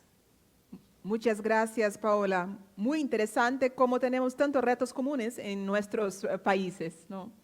Bueno, te pido para esperar el debate. Tenemos aún un próximo invitado y después seguimos para la parte de debate. Gracias. Ricardo, vamos trazer nosso convidado? Bora, vamos nessa. Vamos lá. O Marco, um pouco mais cedo, não sei se ele estava escutando a gente, vamos ver se ele já está escutando agora. Enquanto isso, eu vou fazendo aqui a apresentação do tema e também do próprio Marco, né? Exato. Bom, Valesca, acho que as apresentações anteriores aí deixaram bem claro essa questão da busca do consumidor por alternativas mais saudáveis às dietas tradicionais, né? E como isso também se reflete na própria cadeia, a organização da cadeia para que entregue essas soluções demandadas pelo varejo, né? Mas a gente sabe que o pescado supera as demais proteínas aí, né? Em todos os aspectos, eu sou suspeito para dizer. Mas tem um ponto que fica pendente, que é como é que a gente faz essa conexão entre os aspectos nutricionais, né, e o sortimento do varejo. Como é que o varejo pode absorver os conhecimentos aí dos profissionais da nutrição e vice-versa, como promover melhor esse intercâmbio. Então, nós achamos aí uma pessoa ideal. Olha, o Marco ali está com a gente. Eles são Judas ali, eu estou vendo, não é? Não é isso? Não, não é. É o senhor mesmo. Tudo bem, Marco? Como vai? Bom dia. Bom dia, tudo bem? Desculpa aí, eu tentei entrar antes de uma confusão. Geralmente a lei de Murphy dá certo, né? Sempre a gente está tentando se estruturar e aí acabou entrando fora do horário, enfim. Não, fica tranquilo. Tudo bem, desculpe aí. Você tá abençoado aí, deu muito certo, agora deu certo, você entrou e a gente está te ouvindo bem, está tudo tranquilo. Marco, então, só para, antes de eu passar a palavra para você diretamente, eu fiz essa introdução a respeito da nutrição, né? Mas você é um especialista em varejo, né? Além de também ter uma formação em nutrição. Você vai poder contar um pouquinho mais. O Marco, Valesca, nós chamamos aqui para que ele possa comentar, então, sobre as estratégias de comercialização e este enfoque nutricional como é que no a gente pós-pandemia. junta, né? Como é que a gente alinha isso e mais uma vez a palavra, né? Integra, né? Exato, e conecta. E conecta. É isso aí, palavra de ordem, né? Marco, uma satisfação, muito obrigado aí pelo teu tempo. Fica à vontade, os próximos 15 minutos aí são teus. Pode compartilhar a tela, a hora que estiver aqui aparecendo para a gente já te avisa. Eu vou... bom, obrigado aí. Eu vou agora compartilhar a tela aqui.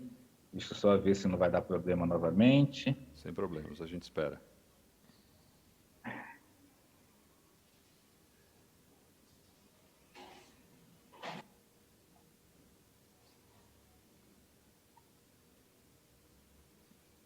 estão todos...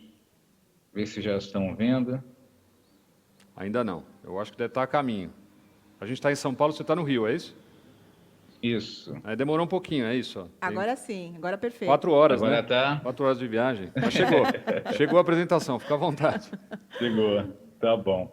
Bom, gente, então, primeiro agradecer aí a oportunidade de estarmos juntos aí pelo convite. E deixa agora... Deixa eu só puxar aqui que a tela aparece. Bom, só falar um pouquinho de mim. Realmente eu tenho 39 anos de varejo, né? Eu comecei no varejo e trabalhei em grupos supermercadistas, sempre na área de marketing e depois desenvolvimento de produtos, projetos de marca próprias e exclusivas, né? Trabalhei no Grupo Pão de Açúcar. Hoje eu tenho minha consultoria. Me especializei também em desenvolvimento de produtos na área alimentar. Me formei em nutrição exatamente por uma necessidade de conhecer mais profundamente os produtos.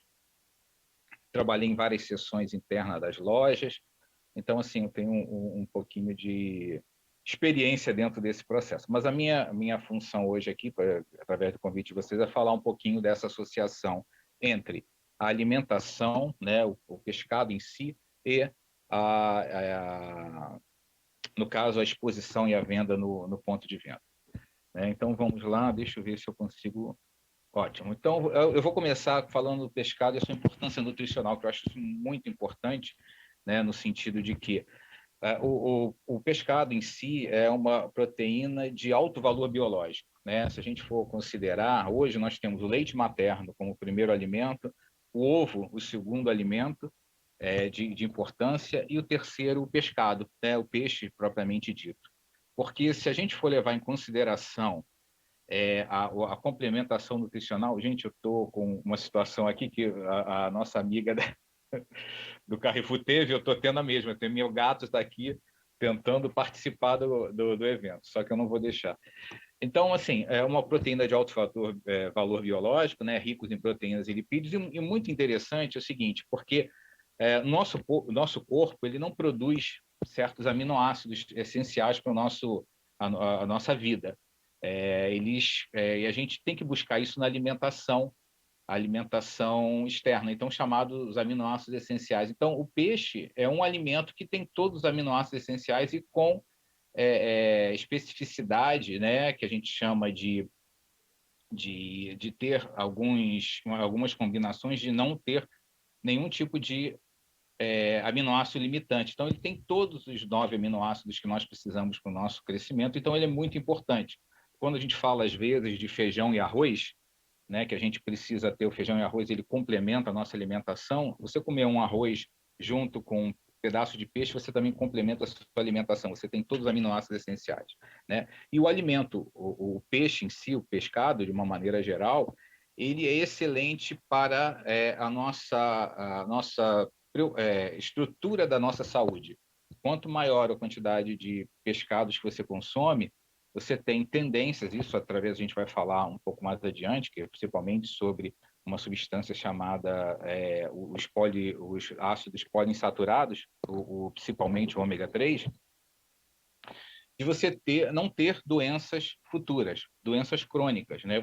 É claro que você não vai garantir de não ter a doença, mas a tua alimentação vai se tornar muito mais saudável, né? O peixe, até eu coloquei aí de um autor aí da área de nutrição, o peixe é um alimento excelente para todo o sistema nervoso, com estudos comprobatórios, né, que há redução de demência e cansaço mental, e principalmente estudos sobre doenças degenerativas do sistema nervoso, que como o Alzheimer. Então, assim, é muito importante. Nosso consumo de pescado no mundo está em torno de 20 ou 21 quilos per capita, né? Nós, no Brasil, nós temos a metade disso, né? Por exemplo, o Japão, a média é de 85 gramas de carne de pescado consumido diariamente, enquanto 60 gramas de carne, de outras carnes, né? De outras proteínas animais. Aqui no Brasil é totalmente o inverso. Nós consumimos muito mais outras carnes como carne bovina, peixe, frango e ovos, e consumimos menos peixe, né? Está em torno de 12 a 45 gramas, se não me engano. Então, assim, nós temos muito ainda que crescer em relação ao consumo de pescados, porque realmente é um alimento de extrema importância. Eu estou tentando aqui ver se eu consigo mandar. Ah, pois não. Bom, sobre o que eu falei anteriormente, os ácidos graxos poliinsaturados, né? Nós não possuímos a capacidade de sintetizar esses ácidos. Nós temos que consumir isso para que o nosso corpo sintetize. Então, os peixes, né? A gente considera 3 classificações de peixes: peixes magros, peixes meio gordos, peixe gordo. Então, eles têm cada vez, principalmente os peixes gordos, eles têm alto teor de ômega 3, principalmente o EPA e o DHA, que são essenciais tanto para funções fisiológicas, quanto também para proteção de patologias futuras. Então, assim, você evitar que você tenha problemas cardiovasculares muito, muito grandes, redução de triglicerídeos, proteger contra infarto do miocárdio, trombose cerebral, diminui a oxidação, né? Porque às vezes você tem uma alimentação muito errada, né? E a gente acaba consumindo muito pouco ômega 3, então a gente tem que colocar isso na nossa alimentação, e o pescado é o melhor caminho para isso. Nós temos ômega 3 em outros alimentos, né? Principalmente oleaginosas, são amêndoas, só que são produtos muito calóricos. Então, se você desequilibra a sua alimentação, você comer peixe é uma grande oportunidade para você ter uma vida mais saudável. Então, classificando, a gente fala que a gente sabe que tem os pescados magros, os meio gordos e gordos, todos eles são importantes. Porque quando a gente fala em pescado magro, por exemplo, o bacalhau é considerado um pescado magro porque na sua composição, na sua estrutura, ele tem pouca gordura. Ele tem muita gordura no fígado. Então, o óleo de fígado de bacalhau é um fator muito importante, porque ele tem alto teor de ômega 3, vitamina A, vitamina D, mas o bacalhau em si, ele é um pescado considerado um pescado magro, né? Os pescados gordos são atum, enguia e outros que são de águas mais superiores, né? As águas profundas são os pescados mais magros. Então, vamos aqui. Gente, desculpa aí Outra coisa também em relação à alimentação são os carboidratos, né? O peixe, ele tem baixo teor de carboidrato, né? Ele tem os crustáceos e os moluscos, por exemplo, eles têm até um pouco mais de carboidrato, que dá um carboidrato que a gente chama de glicogênio, que é da parte muscular, que dá um sabor mais adocicado a eles. Mas é um produto que tem baixo teor de carboidrato. Então, as pessoas que têm interesse em fazer uma alimentação que a gente chama de cetogênica, que tem baixo teor de carboidrato, uma low carb, o peixe é uma excelente oportunidade, né? E a gente também leva em consideração porque o baixo teor de glicogênio no corpo do animal faz com que ele produza menos ácido lático na produção, quando ele é pescado e tudo. E isso reduz o pH e faz com que haja uma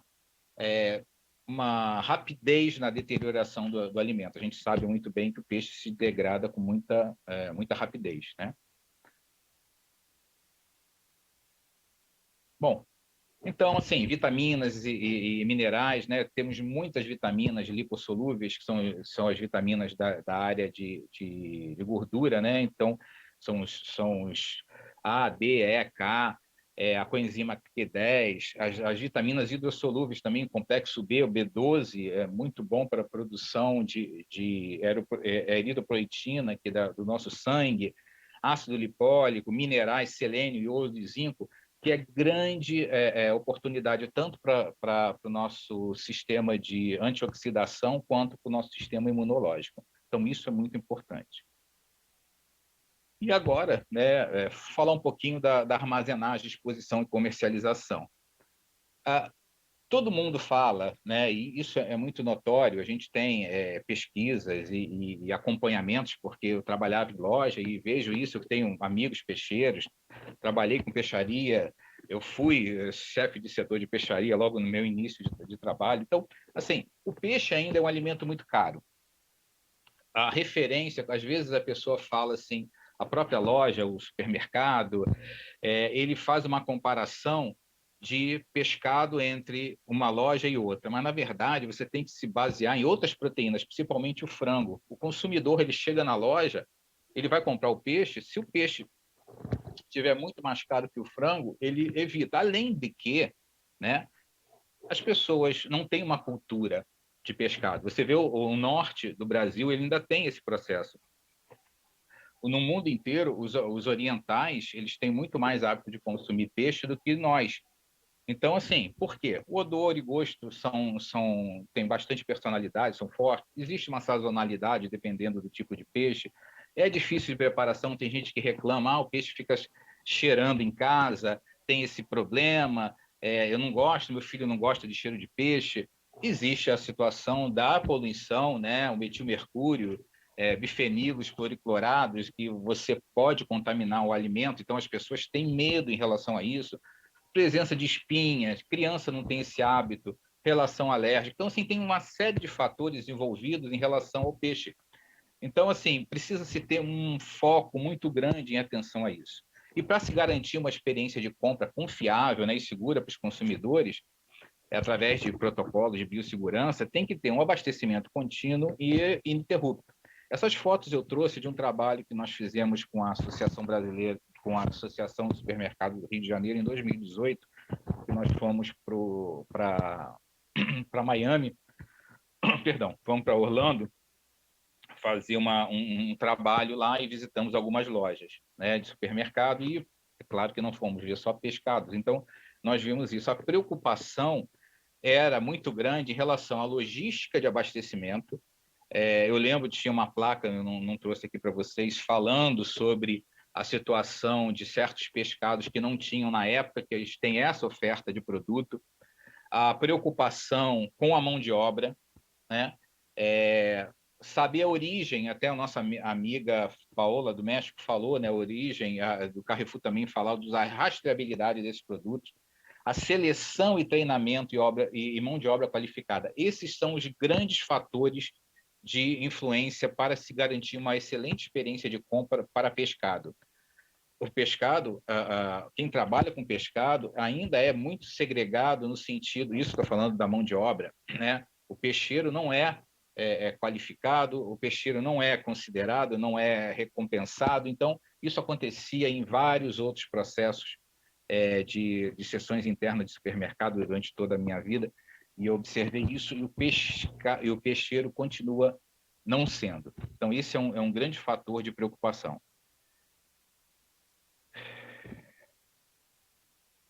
Bom, essa também é a exposição em venda, eu coloquei, então, tanto os produtos ultracongelados quanto os produtos frescos, né?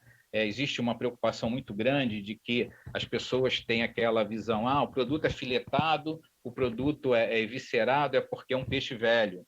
E existe isso, né? Infelizmente existe, né? O ideal é que você tenha essa garantia de segurança para o seu consumidor final, porque ele precisa se sentir confortável, principalmente para consumir um produto que ele não tem esse hábito, né? É muito importante a gente garantir isso.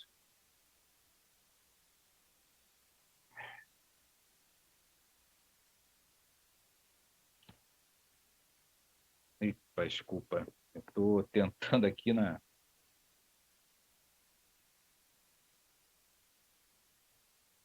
Bom, é claro que eu também não poderia deixar de falar, porque nós não temos só os peixes frescos, nós temos os peixes congelados, que a gente colocou, que os processos são tão importantes quanto, porque eu conheço muitos consumidores que preferem consumir o peixe congelado, e eu, até garantia isso, porque eu já participei já no meu desenvolvimento de produtos, de você receber o peixe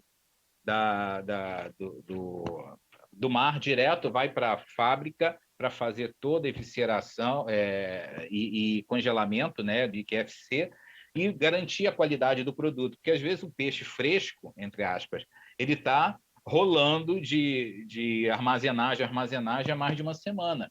Então, o peixe, ele, pela sensibilidade, né, o tempo que ele tem para poder acabar se deteriorando é muito grande. Então, o frio industrial, né, uma garantia de resfriamento ou de congelamento adequado. O peixe salgado, o bacalhau, salga, secagem, defumação, a conservação pelo CMS, que também facilita muito a adesão de consumo de peixe, que é o surimi e a polpa, que as crianças, às vezes, consomem, principalmente no Oriente, em forma de bichinho, né? Naquelas marmitinhas, que eu esqueci o nome, bentô, que eles fazem muito. Isso é tudo uma questão de educação para fazer com que as pessoas consumam mais peixe. E os enlatados e fermentados, né, que hoje em dia tem o arenque fermentado, a sardinha em lata, que são tão importantes quanto, né, você ter um peixe disponível para consumo, porque às vezes tem paciente meu que quer comer peixe, mas não quer. Você pode comer uma sardinha, um atum em lata, não há problema algum. É claro que você perde uma quantidade de nutrientes, mas você tem outros benefícios ali, né?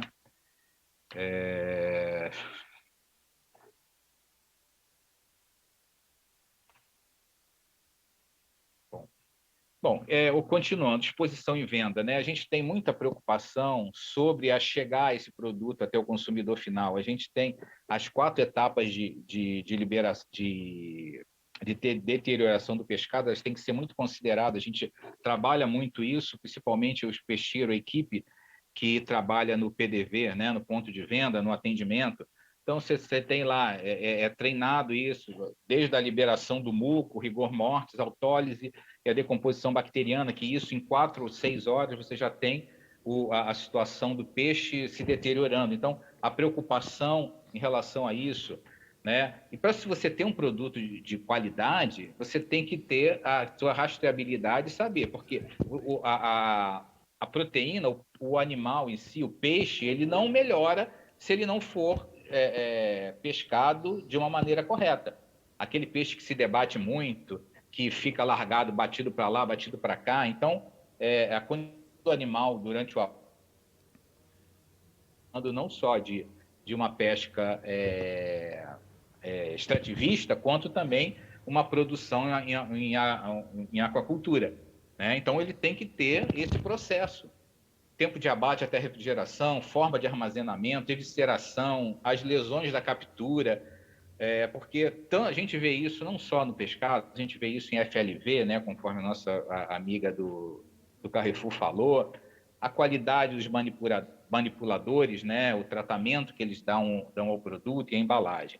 Então, a gente tem aqui, até coloquei do lado, as boas práticas de HCCP, que são os riscos durante todo o processo, as formas de conservação e processamento, que aí tem aqueles 4 que eu falei, se é um produto de frio ou de congelado, de ultracongelado, a seca, a salga de defumação, o bacalhau e outros peixes salgados têm tanta importância quanto, principalmente quando a contaminação de algas e cianofícias, né, que ele fica todo rosadinho, que a pessoa acha que é bonito, mas aquilo ali é uma contaminação de alga. A carne mecanicamente separada, que são os surimis e as polpas, e o pescado enlatado. Então, tudo isso é importante. O pescado é um alimento de fácil deteriorização.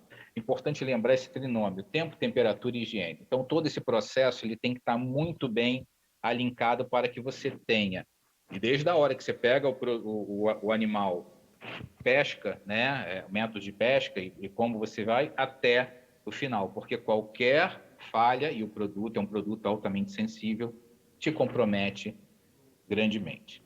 Marco, então, gente, Oi? Desculpa te interromper, mas só para pedir para você concluir, por gentileza, que a gente avançou um pouquinho o tempo aqui. Não, eu já estou, eu acho que já concluí aqui, eu acho que é o último então a gente está slide. alinhado. Tá. É porque eu tentei...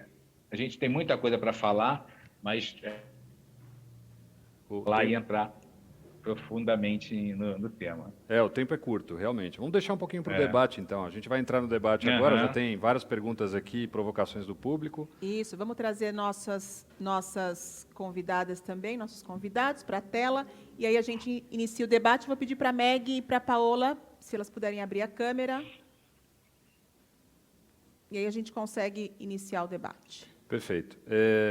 Valesca, eu tenho uma primeira pergunta aqui que me chegou antes até do evento. Tá bem. Né, uma pergunta de um dos nossos patrocinadores, que é a Siam Canadian, né, uma pergunta sobre certificação, precisamente. Então, ele já sabia que tanto a Meg quanto a Paola abordariam esse tema da certificação do pescado, né? Então, ele traz aqui uma perspectiva europeia. Ele é francês, né, o Mathieu Bordeaux, ele é o executivo dessa empresa para a América do Sul, e ele traz a experiência do que ele viu na Europa, né, a respeito dessa demanda por produtos certificados. Então, eu gostaria que a Paola, para começar com a Paola que já está aqui com a gente, que ela pudesse comentar, por gentileza, como ela enxerga essa questão da demanda por produtos certificados no México. Ela comentou um pouco sobre como a rede se esforça para oferecer esses produtos, mas o consumidor já procura isso nas próprias redes de supermercados, Paola, por favor.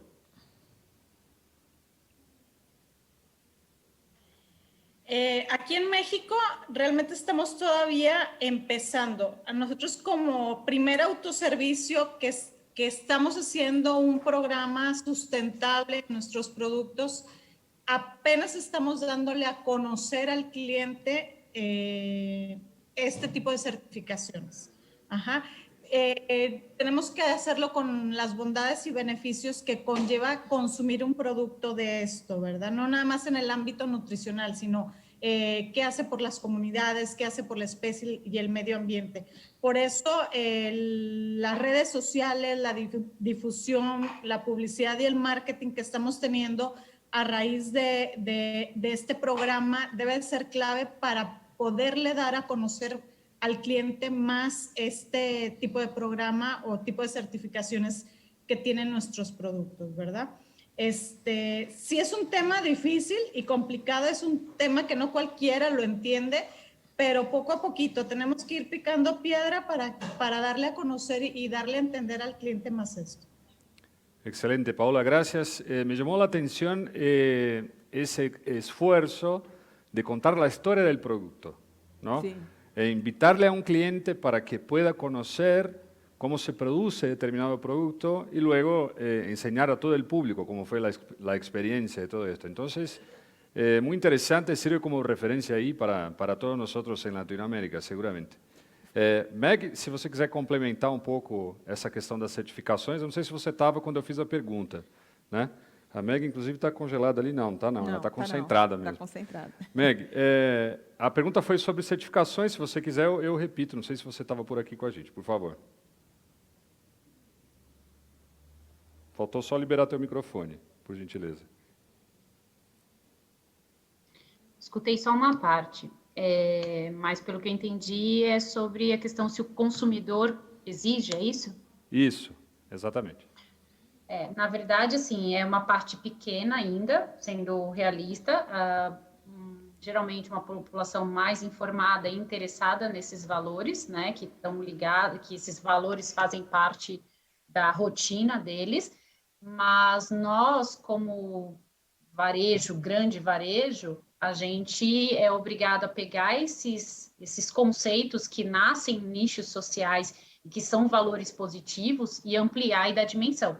Então, a gente acaba abraçando isso como um compromisso, mas ainda no mercado nacional que a gente vê que o preço ainda dita regras sobre essas questões, né? Então, se eu tiver 2 produtos lá iguaizinhos, um certificado e outro não certificado, e eu colocar um percentual mais barato, a maior parte da população ainda vai fazer a escolha sobre preço, e não sobre certificação, rastreabilidade, etc. Mas é que eu falei, é um compromisso e uma responsabilidade nossa garantir os processos. Então, quando você tem um produto certificado, você tem a tranquilidade, né, maior de estar comercializando algo seguro e explicar para ele. Então, o varejo tem muito esse compromisso de explicar para o consumidor o que é cada coisa, a responsabilidade de cada coisa. Então, acho que é uma responsabilidade muito mais nossa do que do consumidor, né? Então, assim, ele sabe que ele quer produto seguro, mas que forma trazer a segurança, aí nós vamos contando para ele aos poucos e construindo esses pilares de melhoria. E eu acho que a história do Blazer no mercado nacional foi muito isso. Para ele era simples assim, eu comprava 1 quilo, ia produzir e só tinha 500 gramas. Então, estão me roubando, em algum lugar eu estou sendo lesado. Então, a gente teve que explicar o que era o processo de glaciamento, moralizar a cadeia. Então, é um processo muito similar agora com a certificação. A gente construir essa história para o consumidor. Excelente, Meg. Perfeito. Eu acho que a gente tem aí mais... Eu tenho Dá mais tempo uma de fazer pergunta. mais uma? Eu queria fazer mais uma pergunta aí. Posso continuar com a Meg? E se a Paola depois quiser complementar. Meg, sobre os consumidores de peixes e frutos do mar, né, adquiridos aí durante a pandemia pelo varejo. Você acredita que esses consumidores permanecerão à medida que o food está abrindo, né, que os restaurantes estão abertos? O varejo vai conseguir reter esses consumidores, uma grande parcela de consumidores? Olha, eu acho que uma parte desse legado fica, uma parte vai embora. Eu acho que até pelas rotinas, né, e até pelas atividades individuais, o pescado ainda no Brasil é fortemente consumido fora de casa. O Marco trouxe algumas questões sobre, né, cheiro, dificuldade de preparo. Eu acho que fica um grande aprendizado, fica um legado bastante importante, mas, assim, nós estamos passando no momento agora uma retração super importante, né? Então, assim, nós estamos com os produtos de pescado altamente inflacionados. A nossa inflação veio posterior às demais proteínas, o que dá uma imagem ruim, porque um dos grandes, assim, além do fechamento do food, o que facilitou a entrada desses consumidores foi o fato de que a comparativo de preço no auge da pandemia da proteína de pescado com as demais proteínas animais estava muito competitivo. Então, a gente conseguiu, além disso, do cansaço de você consumir as mesmas proteínas ali, e essa questão da gourmetização, do hobby que virou a cozinha, juntou-se a questão de que o peixe estava competitivo, né? E aí, quando as demais proteínas estabilizaram essa precificação na cabeça do consumidor, a proteína de pescado começou a subir. E isso tem tido um reflexo muito negativo no setor. Então, isso está esvaziando, a gente tem perdido ticket, né? A gente tem perdido cliente para os outros setores. A gente vê aí o bovino, a proteína bovina, fazendo um forte movimento de redução gradativa de preço, e a gente sabe que o consumidor brasileiro, por essência, foi educado na proteína bovina, né? E, então, assim, para a gente tem sido um dificultor. Então, a gente está vendo parte desse legado esvaziar, né, e sair da categoria, mas o que a gente sabe que uma parte, obviamente, vai ficar pela experiência positiva que teve, né, pelas questões de saudabilidade, tudo que a questão da pandemia trouxe, de reflexão sobre a saúde individual, né, então uma parte disso o pescado leva, o aprendizado do preparo também permanece, mas aquele boom e aquele entusiasmo que a gente até chamou de janela de oportunidade em outros fóruns, ela vem se fechando cada vez mais. Então, a gente tem aí um trabalho conjunto, né, da cadeia, produtor, varejo, distribuidor, da gente entender esse momento e entender o que a gente faz para tornar ele atrativo. Obrigada, Meg. Obrigada. Paola, você gostaria de fazer alguma consideração, alguma complementação? Bueno, nada más rápido. Y yo, al igual que Meg, considero que sí puede disminuir un poco el consumo de productos en el autoservicio. Sin embargo, yo creo que el ir a consumir a un restaurante y nada más comprar un solo platillo te va a salir al mismo precio que comprar 1 kilo en el autoservicio. Entonces, yo creo que también ahorita como está la economía mundial, las familias se van a poner a pensar si comemos los 4 o nada más come uno, ¿verdad? Por el mismo precio. Entonces, la pandemia nos ayudó mucho a que supiera de qué otra manera consumir el pescado y marisco. Entonces, lo que estamos haciendo, la difusión de recetas, de cómo prepararlo, todo eso le puede ayudar, o incluso de acercarle productos más prácticos para la elaboración, puede ayudar a que mantengamos o que sea mínimo la pérdida de clientes en este tipo de proteína. Excelente. Graças, Paola. E desculpa, eu deixei de dar o crédito aqui, esqueci. Essa pergunta foi do John Evans. Obrigada, John, da Intrafish. Perfeito. Eu tenho uma pergunta rápida para o Marco, então, porque o nosso debate acho que está se encerrando, mas eu gostaria de aproveitar a presença dele, a participação. Marco, como é que a gente consegue promover os aspectos nutricionais no ponto de venda? Como é que você leva essa informação para o consumidor de uma maneira que ele consiga absorver e não pareça algo muito técnico? Então, a linguagem do consumidor ela tem que ser direta, né? Tem que ser incentivada pelo departamento de marketing das empresas que fazem os trabalhos de marcas exclusivas, porque assim, hoje, muitas empresas, como o próprio Carrefour e outras que estão aí presentes, elas têm sua marca, a marca do seu produto no ponto de venda. Então, incentivar isso através de informações claras. Você hoje vai numa peixaria de uma loja, você tem lá as plaquinhas informando sobre os produtos, né? Em algumas situações, você tem lá, inclusive, tabelas nutricionais, e o consumidor está cada vez buscando mais informação sobre isso. Esse negócio do rastreamento, a Meg sabe disso, o Carrefour foi pioneiro na época do hortifruti granjeiro. Então, da onde está vindo aquele produto? Né? Isso é muito importante, e fazer com que isso aconteça, porque as pessoas elas querem cada vez mais informação. O consumidor ele só compra, ele só está passando a comprar aquilo que ele está conhecendo, porque existe uma oferta muito grande no mercado. Ainda estamos numa situação de que o preço é o diferencial, né? Porque infelizmente a gente está passando por uma crise, mas o consumidor mais esclarecido ele está cada vez mais exigente com o que está consumindo. E o pescado, de uma maneira geral, é o grande futuro, a gente sabe disso. O Brasil tem bacias hidrográficas para poder trabalhar a apicultura, tem um litoral maravilhoso para produzir parte de mexilhões e outros produtos também. Enfim, a indústria e o varejo eles têm que estar juntos nesse processo para poder atender o consumidor final e fazer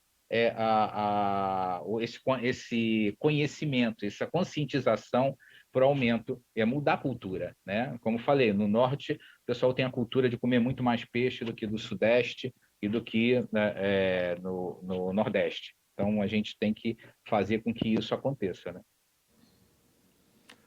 Perfeito, Marco, muito obrigado. Obrigado a todos vocês, foi excelente o painel. Obviamente a gente poderia ficar aqui mais tempo, mas eu gostaria até que, se vocês pudessem, como a gente está todo mundo no Zoom aqui, se conseguirem responder algumas das perguntas específicas que foram direcionadas aí, ou alguns comentários, seria ótimo para não perder aí, não deixar o público sem resposta. Exato, né? Exato. Muito obrigada, viu? Os 15 minutos a gente sabe que é um desafio, né? Mas vocês fizeram aí com maestria, tá bem? Agradeço. Obrigado, gente. Até mais. Foi um prazer, viu? Hasta luego, Paola. Nos vemos. El año que viene, si fue Brasil, si fue show, Latinoamérica será presencial, entonces nos vemos. Nos vemos, sim. Tchau, gente. Obrigado. Um abraço.